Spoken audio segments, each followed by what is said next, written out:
Hey, what's up, guys? It's Rico here, CEO of Source in Asia, close to Me in China podcast, and the host of the Source in Asia YouTube channel. Back with another one, hanging out with my business partner, China Mike. What time is it over there? 1:15 a.m. Central Standard Time in Chicago. It's 2:11 p.m. So the reason why Mike is still awake is because we've been dealing with the outbreak of the coronavirus from a sourcing perspective, the need for masks and medical kits and equipment around the world. I fooling. Don't wanna get old and you don't cool in, that's not. Even when I'm older, if I'm still here, I wanna make. Let's get closer, more time, I can't believe it's how I feel. I'm independent, yeah, but you'd get some of the P if I signed a deal. You know that's real. You know when I watch a film and you're just sat there talking still. Watching Breaking Bad and it's not bad like boring films. Someone stuff but you support it. With you it's not awkward. No gamble tips or horses. People there but I'm not talking. Should know that I wanna be close. Buy you gifts and get you close. Forget the bumpy roads, it's love. I fooling. Don't wanna get old and you don't. First and foremost, just anybody who's a follower of SFA and Made in China podcast, we hope that you're doing well. We hope that you and your family are safe. But this has been affecting me from a really early date. So as you guys have heard, a lot of times I talk about the basketball stuff that I do. We bring professional players to China to play in tours and Moneyball games. Biggest, at least the most consistent time of the year for me for the last I feel like it's been more. I feel like the last 6 to 7 years I've been in China for Chinese New Year. I used to be playing and going around with my friends, traveling all over to all these small cities and villages to play in basketball games. But the last 4 years, I've been more on the agent side. And this year, I was really geared up. We had games stretching 3.5 weeks. I had commitments from about 24 guys to come out to China. And we started filtering guys out there starting about January 20th. I had 3 guys in China, had about 3 to 5 guys, including myself, who were within 24 hours of getting on a flight. And then I had an additional 10 plus guys who were going to get on a flight within 24 hours. So I think it was around like January 20th.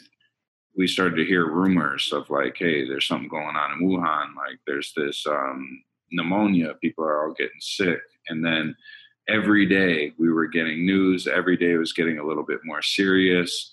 Yeah, I was supposed to fly out around like January 28th. I think it was January 25th. Like right before Chinese New Year, they put the total kibosh on all events of assembly throughout the entire country. So had to cancel everything that I had been working on for 2.5, 3 months and had to immediately seg everybody back to wherever they were coming from, whether it be the States or one guy had to jump back to Singapore. So that was a mess, man. It's been a disaster on that front. I was supposed to come out to Asia. I was supposed to be in China for a couple of weeks, then possibly meet up with Rico in Indonesia or maybe Manila. I had hopes that I'd get to, visit Hong Kong and Thailand on my trip. That was a big, big blow to the business. And then as things have started to kind of slowly, ever so slowly get back to normal in China, things have started to rapidly deteriorate in other places. And now, like you, I am on, pretty much mandatory house arrest here at the moment. Yeah. And that's kind of where I'm at, stocked up on food and just confined to the house pretty much. I usually find some time to sneak out the back and take a walk, and I'll jump out on the balcony and do my little meditation dance. But I'm on lockdown, much the same like everybody else. Yeah, and then considering now that it's spread to Europe. Obviously, it's been really bad in Europe, and then it's spreading to the U.S. and Canada. it created this need. As you said, things are slowing down. People are going on lockdown, but then they need masks, they need medical supplies, and the stuff is coming from China. And China was in a position because they went through it a month and a half ago. They already started producing a ton of masks for the local population, and that's kind of not translated into the masks that are being shipped out. But as I mentioned in the last video, it's interesting because the Chinese government took control of the suppliers that were making the N95 masks, the ones that have all the right certificates to be shipped out around the world globally. And then it just created a rift in the market where all these other factories that are making other products decided to jump into the game and start producing masks. So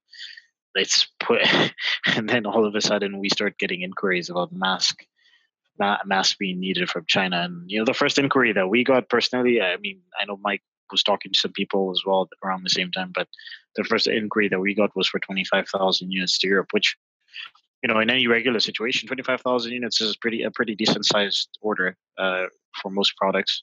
And say that has been the lowest number inquiry of all of them that we've gotten.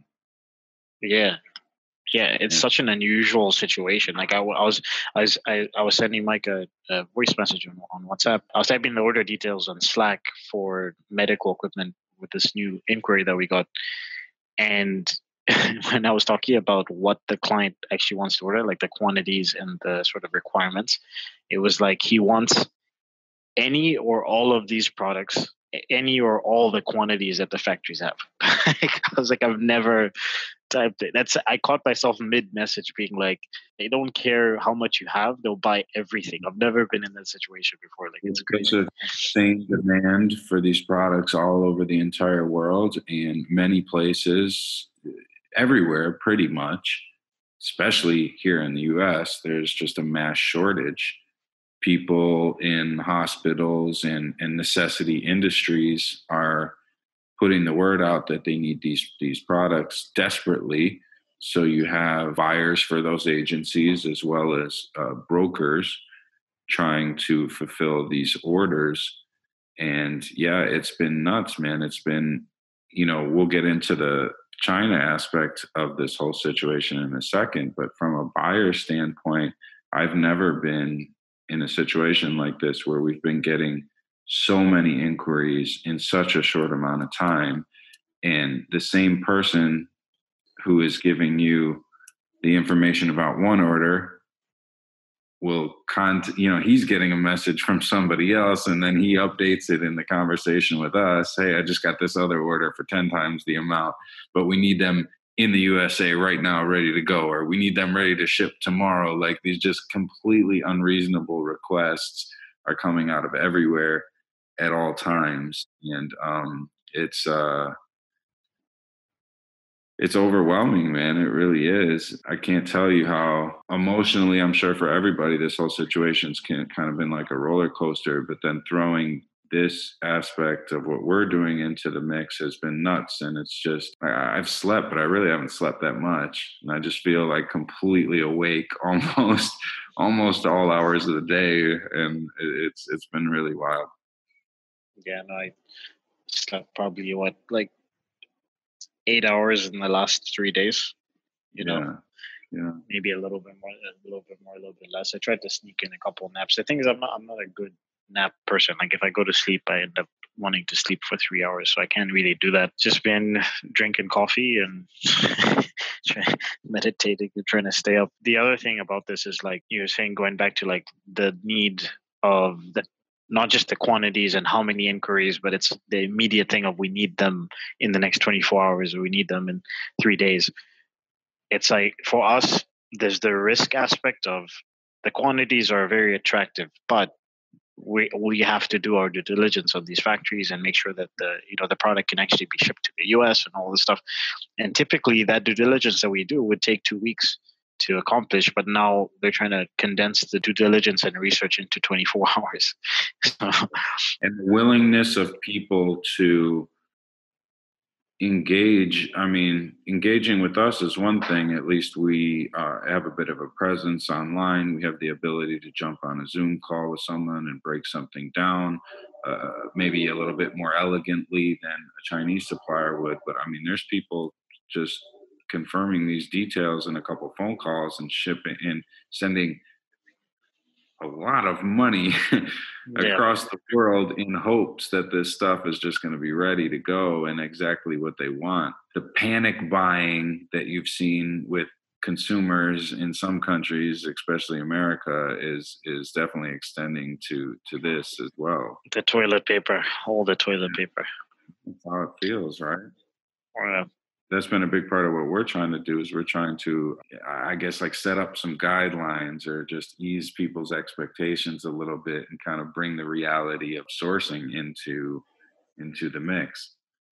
yeah, yeah, because it's like we can't skip those steps. There's certain steps that maybe I was telling you earlier. It's like maybe we have to do it in a different order. So like while typically we would want to inspect the factory before we paid them for an order, maybe in this situation we have to pay them for the order first and then go to the factory to be on the ground as they're producing. It's like things like that we and it's ironic because I mean again the amount of money that we're talking about is so large that in any other circumstance I'd be like there is no way that we're paying this deposit without physically going to the factory first and sitting down with the whole entire team and just the nature of the situation. The factories are in positions right now where they're just kind of like, well, we're not going to do anything until you pay us because we've had 10 inquiries this week and everybody's talking about 100 million, 1 billion and whatever, and then there's no money being put down. So they're, It's an understatement. yeah, And then there's another aspect to it, which I don't think you mentioned, which is, that due diligence that we usually put in isn't really even possible right now. My instinct in a situation like this, because I've been to so many factories, I've been to so many areas of China, my instinct would be, all right, now I got to get my ass to China, and I'm just on the move. I'm on the go. I got to jump from one factory to another. I got to verify that these people are doing what they say, but that's not even a possibility right now. So if you're a foreigner coming into China, you're subject to a mandatory 14-day quarantine, which I don't really know the standards and the setup of that quarantine. And then a lot of these, there's a lot of areas in China that are still proceeding with extreme caution due to the coronavirus, and you're not able to move freely. There's restrictions on your movement. Some of these factories, they have safety standards. They don't just want people coming up into their factory. They're only allowing the people who work there, and they have strict procedures for how people can come in and out of the factory and how you need to operate from a cleanliness standpoint. As Rico said, some of these order requests are astronomical. They're huge numbers. And the only factories that are really able to take on that capacity under one roof or under two roofs, perhaps, they're state owned. They're large government controlled factories. A foreigner, especially, and maybe just a random Chinese business person can't just wander up in there and start, making demands on proof of life videos and samples. That's not how it works. Yeah, I was thinking about. I was looking down because when you mentioned the quarantine thing, I remember that Michael Michelini from Global From Asia is literally in quarantine as we speak. So I wanted to see the update messages, which I just saw. I'll touch on following that in a on second. Facebook, following his blog posts about just his journey. Yeah, going back to the thing that you said is like if we had a situation like this in the past, the immediate thing would be to get to China. I mean, the thing that I would reference, which I talked about on the YouTube channels, is the fidget spinner situation that happened 3 years ago. It was basically this, but on a smaller scale. Like this is times 10,000, times 1 million, because it's the entire planet, and it's not just a kid's toy. It's every age of person that needs this product or these products. A hobby toy. It's Yeah.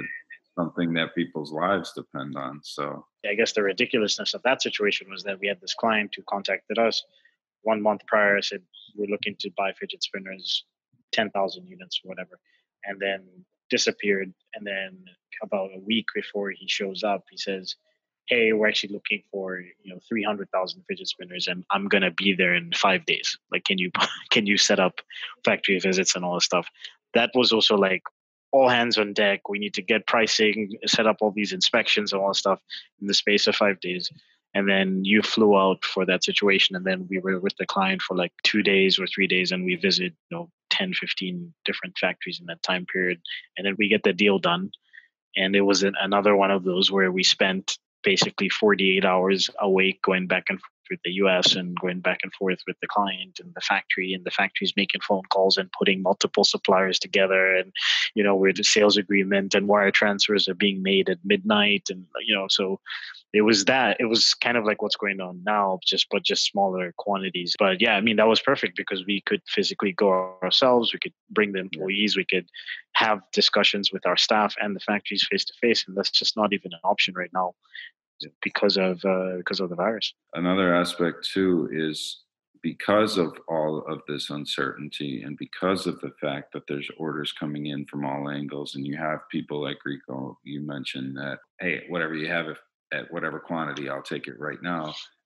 That changes the factory situation rather rapidly. So the type of reports we're getting back is, well, what you're asking us right now, I can give you an answer, but that answer might be different this afternoon. That answer might be different in 2 hours. They're telling us that they can't really guarantee price. They really can't guarantee how much stock they're going to have versus how much output they can have day to day. And there's a growing concern about the raw materials needed in order to make some of these products as well, because the demand is just too high. Yeah, I mean, literally last night, Imogen said that one of the factories had 300,000 units in stock. And then this morning when she checked, the 300,000 was gone, and they'd increased the per unit cost by 3 cents. And then they said we might increase the per unit cost again by the end of the day. So, it's pretty insane. Speaking of quarantine, so Michelini, and I'm sure most people that are following this closely have probably heard how this works. So basically, you arrive, they take all the foreigners into quarantine. They put you in a hotel. The one thing I'm hearing is that, like, you really don't have a choice as to how expensive or how nice the hotel is. I think they keep you there for 48 hours to do the test, and then if you test positive or whatever, you have to stay, and they'll treat you. But regardless, you have to do 14 days quarantine. Either you stay in the hotel, or if you have proof that you have another address to go to, you can do a home quarantine. But I think some people are being forced to stay in the hotels, and some of these hotels are like 5-star hotels that cost, $800 a night and $500 a night and stuff. So that's what I'm also hearing right now is like foreigners are being forced to pay ridiculous sums of money staying in these hotels, man. You're down on business, so guess what? We're forcing you to stay there tonight. Yeah, that's a weird one, but yeah, I'll be interested to see what's happening with Michelini as he goes. As of right now, he just did the test about 20 minutes ago. He did the coronavirus test. He tried to record. They said no while he was recording. He said he hopes he doesn't get in trouble. They basically just swabbed his throat. He said he's in a WeChat group with everyone else in the hotel making a video blog. By the way, I want to mention that one of the products we've received inquiries for, and we verified that there are a number of suppliers that have them, is the coronavirus testing kits that can produce a result within 15 minutes, which I know people all over the world would love to get their hands on, but there are some questions as to the legality of A, shipping that out of China, and B, shipping that into other countries. So that's a huge aspect to all of this, is there's a lot of documentation that's required in order for these things to go in and go out of different countries. So that's proving to be a really big challenge for a lot of these things being processed, which is unfortunate because, people need this stuff, and they especially healthcare workers are at such a shortage with protective equipment. So it really sucks, that we can't get this stuff out, and there's a lot of red tape along the way that prohibits it. unfortunately, that's the nature of the beast and one of the roadblocks that we're currently dealing with. And I'm hearing from one of my contacts in China that factories might be able to qualify for like an expedited FDA approval. Because yeah, the reality is like these are the medical kits, equipment, especially the kits and testing kits and stuff like this is stuff that usually usually there's, like you said, there's a lot of regulation. Like it's not a product that would be easily shipped. Even for the buyers, sometimes like we wouldn't be allowed to necessarily buy certain products in China and send them to the US. It's not like buying a phone case where it's just, you buy whatever and it doesn't matter if you do QC, and it doesn't matter what the product is made from or how it functions and whatever, right? So that's the weirdest thing about this is there's such a huge demand and it's so immediate, but we're talking about products that require a lot of certification and documentation to be shipped out of the country. The biggest issue I think with the testing kits is like I think there's just going to be fake testing kits. Same thing with the masks, is a fake masks that where they're saying this works like this and it doesn't, and millions, hundreds of millions of dollars could be wasted, billions maybe could be wasted. We started to hear some horror stories, between the two of us and our clients and our employees.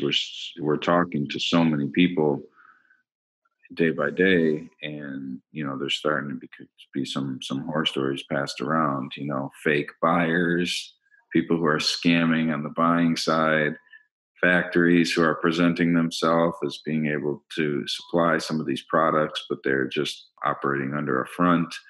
Rico even heard a crazy story about goods that were completed and from ghost shipment. There's actually two stories. Factory to wherever they're going to ship. I would guess like a warehouse or a logistics company. They got stuck up along the way. Yeah, exactly. So there was a guy, they purchased the product, they're going to the warehouse, the port warehouse, and they get pulled over by police. And the police say, hey, these masks are fake, we're confiscating them. And then they investigated further after the masks were taken, and they found out that whoever stopped them were not police.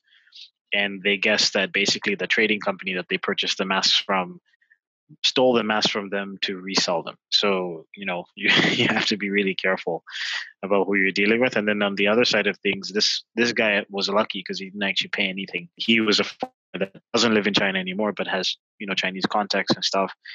Obviously, some people said, hey, can you help me find masks? And he did that. The factory told him, hey, we have stock, it's 100%.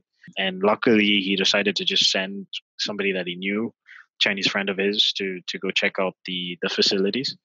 And when she arrived there was basically nothing there. It was like an empty warehouse or whatever. You have situations like that where factories or fake suppliers, whatever, will ask you to pay, and then they're just going to disappear with the money. So you have to do a lot of due diligence in the situation, but an expedited version of the due diligence, unfortunately. I will say that if we had recorded this, and you even mentioned it too when you sent me the last video about the coronavirus, you're like, man, a lot has changed since I did that video, and that was just a handful of days ago. So it'll be interesting to see our perspective on this, even 2 to 3 days from now, just at the rate of change and the rate that people are contacting us. And you got to learn on the fly, and you got to adjust on the fly to all of the changing elements. Been really interesting, man. Challenging, and yeah. So I'm very curious to see where we're gonna be 7 days from now. Like, I'd be very curious to see like what our perspective will be, what the experiences we would have gone through at that stage, whether we've actually processed some orders. Right, there could be a situation where in 7 days we've processed orders to multiple countries in the world and getting products to people that need them all over the world. There could be a situation in 7 days where nothing is being shipped from China. Right, they aren't allowing China blocks the shipments for whatever reason. The U.S. or Canada restriction against Chinese goods. They run out of materials to make a certain product. Like, anything is possible right now. It's a very volatile situation, which is a aspect of the situation as a whole for everybody. But this is magnified, I think.